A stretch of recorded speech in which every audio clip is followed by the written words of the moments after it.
चलिए आज हम टॉपिक शुरू करते हैं हमारा एग्रीकल्चरल इनकम। ठीक है, आज हम इस टॉपिक पे बात करते हैं। चलिए पॉइंट बाय पॉइंट बात करते हैं।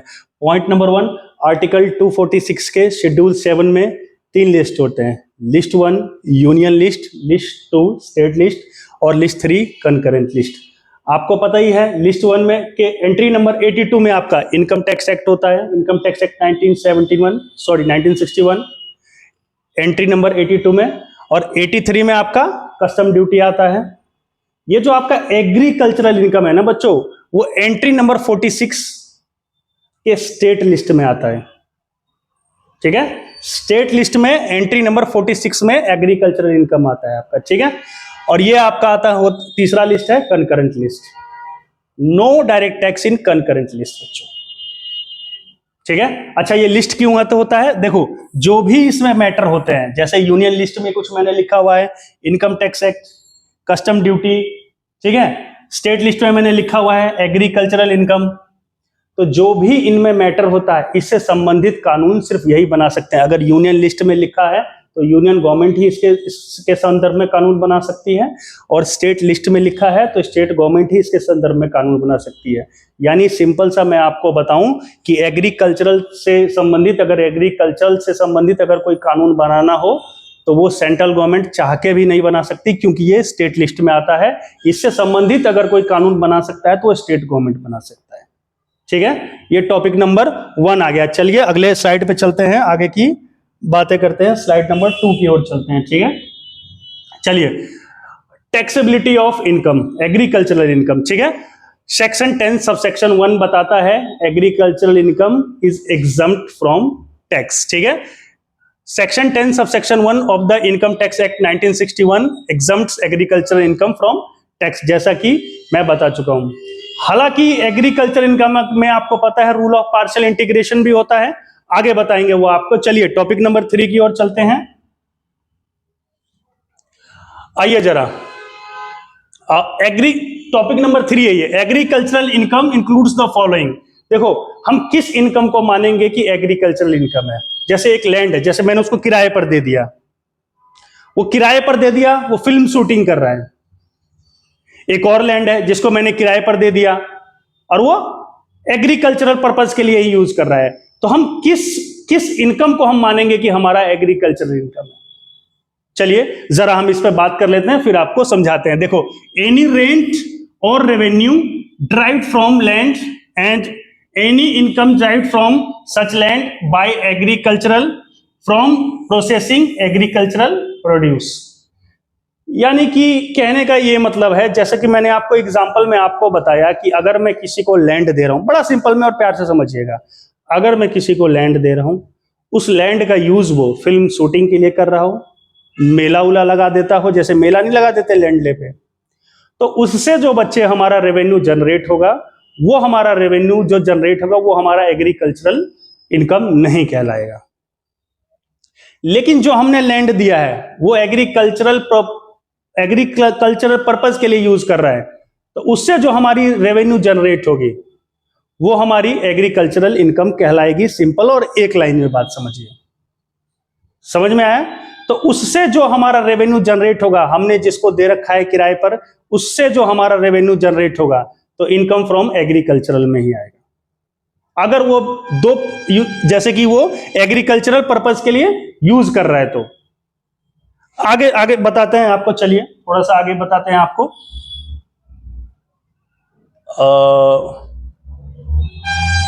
देखिए सुनिए, the above income shall be treated as agricultural income only when the following condition are satisfied.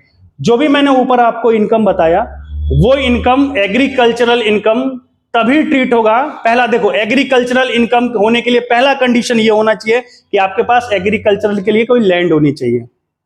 भाई लैंड होगी तभी तो एग्रीकल्चरल इनकम होगा, लैंड से तभी तो होगा। एक तो लैंड होना चाहिए, और land should be situated in India. मैंने पीछे आपको 2 एग्जाम्पल बताए ना।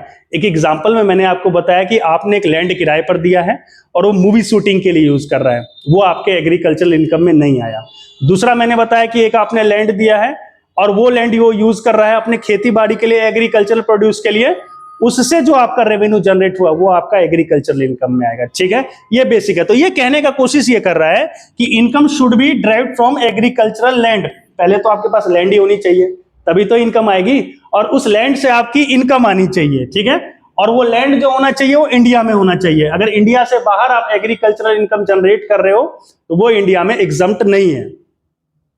ठीक है, कोलंबो में आप कर रहे हो, अमेरिका से आपका एग्रीकल्चरल इनकम आ रहा है, वो एग्जम्प्ट नहीं है इंडिया में। देखिए जरा, वो जो लैंड है ना, वो land should be used for agricultural purpose. Agricultural purpose, जिसको आपने लैंड किराए पर दिया है वो एग्रीकल्चरल पर्पस के लिए यूज करना चाहिए। अगर जैसे कि मैंने आपको बताया मूवी शूटिंग कर रहा था, वो क्या वो एग्रीकल्चर पर्पस के लिए यूज कर रहा था? बिल्कुल नहीं। तो वो जो इनकम आई, जो मूवी शूटिंग से जो इनकम आई, वो उसका एग्रीकल्चरल इनकम नहीं हुआ। लेकिन अगर वो एग्रीकल्चर पर्पस के लिए यूज कर रहा है, उससे जो आपका रेवेन्यू जनरेट हुआ वो आपका एग्रीकल्चरल इनकम में आया। जरा एक आगे स्लाइड में बताते हैं और इसको थोड़ा सा ब्रीफ में जरा देखिए। Agricultural purpose, land in use for agricultural purpose, मैंने आपको बताया ना पीछे, अभी बताया था agriculture purpose, where the following two types of operation are done. हम कब मानेंगे कि वो लैंड जिसको हमने दिया है वो एग्रीकल्चरल पर्पस के लिए यूज हो रहा है? हमने जिसको दे दिया, हम कब किस सिचुएशन में मानेंगे कि वो लैंड एग्रीकल्चरल पर्पस के लिए यूज कर रहा है? दो तरीके का ऑपरेशन वो लैंड पे परफॉर्म करेगा, एक बेसिक ऑपरेशन परफॉर्म करेगा और दूसरा सब्सिक्वेंट ऑपरेशन परफॉर्म करेगा। बेसिक ऑपरेशन क्या होता है लैंड में? जैसे मैंने एग्जांपल दिया, बेसिक ऑपरेशन और सब्सिक्वेंट ऑपरेशन। बेसिक ऑपरेशन में जैसे cultivation of land, sowing of seeds, आप देखते हो ना खेत की जुताई होती है, निराई होती है, फिर स्प्राउट्स वगैरह निकलते हैं फसल से। जब स्प्राउट्स वगैरह निकल जाते हैं ना, तो फिर उसमें सब्सिक्वेंट ऑपरेशन की जरूरत होती है। सब्सिक्वेंट ऑपरेशन की क्यों जरूरत होती है? कि एक बार जब हमारा फसल उपज जाता है ना, जैसे जैसे फसल की ग्रोथ होती है, तो जैसे कि देखो, जैसे हमें अनडिजायरेबल ग्रोथ को भी बचाना होता है, इंसेक्ट से भी बचाना होता है हमें उसको, और डेप्रिडेशन बाय कैटल चर ना जाए उससे भी बचाना होता है। तो उसके लिए भी हमें व्यवस्था करनी पड़ती है। जब दो तरीके के जो ऑपरेशन से रेवेन्यू, जब दो तरीके का ऑपरेशन जब वो लैंड में करता है, तब उससे मानते हैं कि वो एग्रीकल्चरल पर्पस के लिए लैंड यूज हो रहा है। ठीक है, समझ में आया? चलिए आगे बात करते हैं। आगे है इनकम ऑफ नर्सरी। नर्सरी आप जानते ही हो, आप गए हो पौधा वौधा लाने, जाते ही हो नर्सरी में, वो पौधे वगैरह सेलिंग करते हैं, किसी भी नर्सरी में जा सकते हो। देखो नर्सरी में any income derived from saplings, saplings मतलब होता है पौधा,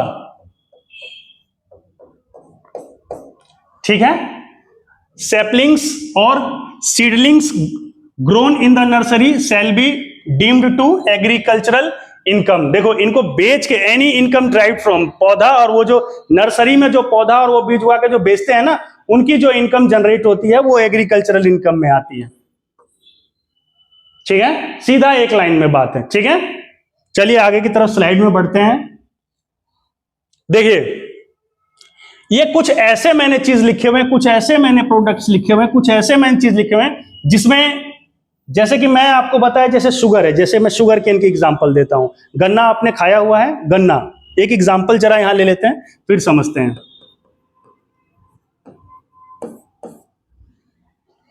आप जैसे खेती में आपका शुगर केन उपजता है, आपकी एक फैक्ट्री है, गन्ना मिल है, शुगर केन वहां जाता है, वहां से आप शुगर बेचते हो। तो आपका जो खेत में शुगर केन आपने उपजाया, उसका कॉस्ट प्राइस जैसे कि मैं मानता हूं 5 लाख आ गया। उसको आपने अपने ही कंपनी में, जो शुगर केन की प्रोसेसिंग की कंपनी थी, जो शुगर बनाती थी, वहां आपने ट्रांसफर कर दिया। उस टाइम उसका फेयर मार्केट वैल्यू में मान के चलता हूं 22 लाख था। फर्दर उन्होंने कंपनी में 5 लाख या 7 लाख प्रोसेसिंग करके फिर उसको बाजार में बेच दिया, चीनी को, शुगर को बेच दिया 40 लाख में। देखिए इसमें आपका एग्रीकल्चरल इनकम वही होगा जो आपका, आपने जो फैक्ट्री में बेचा है, जब फेयर मार्केट वैल्यू था, आपका एग्रीकल्चरल इनकम हुआ। जैसे फेयर मार्केट, आपने फैक्ट्री को बेचा 22 लाख में बेचा, 22 लाख माइनस कॉस्ट प्राइस, जो कॉस्ट प्राइस आपकी आई थी उसको उपजाने में 5 लाख, तो आपकी जो 17 लाख निकल के आई वो आपका आ गया एग्रीकल्चरल इनकम। ठीक है, बाकी उन्होंने फैक्ट्री में 22 लाख थे, 22 लाख में उन्होंने खरीदा, कुछ प्रोसेसिंग कॉस्ट लगाया उन्होंने, मैन्युफैक्चरिंग कॉस्ट कह सकते हैं इसको, 5 लाख लगाया, 7 लगाया, मैं मान के चलता हूं 7 लाख लगाया। भाई गन्ना ले आए हो, उसको चीनी बनाने में कुछ तो प्रोसेसिंग चार्ज लगेगा ना, तो जो भी लगा मान के चलता हूं मैं 7 लाख लग गया, तो 22 7 29 लाख हो गया। उन्होंने बाजार में बेच दिया 40 लाख में, तो बिजनेस इनकम कितनी हो गई? 40 लाख माइनस 29 लाख, 11 लाख आपकी बिजनेस इनकम हो गई। समझ में आया एग्रीकल्चरल इनकम क्या हुआ और बिजनेस इनकम क्या हुआ? तो इसमें बताते हैं, ये दिया हुआ है, जैसे रबर दिया हुआ है, टी दिया हुआ है, कॉफी दिया हुआ है, 3 चीज दिए हुए हैं। इसमें गवर्नमेंट ने डिसाइड किया है सर्टेन पार्ट हम आपको एग्रीकल्चरल इनकम मानेंगे, उसके अलावा जो बचेगा वो हम आपकी बिजनेस या नॉन एग्रीकल्चरल इनकम मानेंगे, यानी बिजनेस इनकम मानेंगे। ठीक है, जैसे पहला देखिए, income from growing and manufacturing T, इसमें जो होगा ग्रोइंग एंड मैन्युफैक्चरिंग टी में 60% जो होगा आपका इनकम का वो एग्रीकल्चरल इनकम माना जाएगा, 40% इनकम जो है आपका नॉन एग्रीकल्चरल इनकम माना जाएगा। ठीक है, दूसरा देखते हैं, सेल ऑफ सेंट्रीफ्यूज लेटेक्स और सिनेक्स प्रोसेस्ड फ्रॉम रबर, इसमें क्या होगा? 65% आपका एग्रीकल्चरल इनकम माना जाएगा, 35% आपका नॉन एग्रीकल्चर इनकम माना जाएगा। ठीक है, आगे देखते हैं, income from growing and manufacturing rubber, यही है इसमें 65% आपका agriculture income, 35% non agricultural income. ठीक है, और आगे देखिए, income from growing and manufacturing coffee, ठीक है, income from growing and manufacturing coffee, इसमें आपका 75% एग्रीकल्चर इनकम माना जाएगा, 25% बिजनेस इनकम माना जाएगा। ठीक है, income from growing, cured, roasting है ना, and grounded coffee by seller, इसमें 60% जो है 60% आपका एग्रीकल्चरल इनकम माना जाएगा और 40% आपका बिजनेस इनकम माना जाएगा। समझ में आया? चलिए आगे की ओर बात करते हैं। ये मोटा मोटी यही था rule of partial integration, rule of partial integration. ठीक है, रूल ऑफ पार्शियल इंटीग्रेशन मैंने आपको बताया था, जैसे मैंने आपको बताया था कि एग्रीकल्चरल इनकम एग्जम्प्ट होता है सेक्शन 10 सब सेक्शन 1 के अंतर्गत, लेकिन मैंने आपको बताया था कि इन सम केसेस आपको दूसरे इनकम के साथ जोड़ दिया जाता है। देखो यहां rule of partial integration apply होता है। रूल ऑफ पार्शियल इंटीग्रेशन क्या कहता है?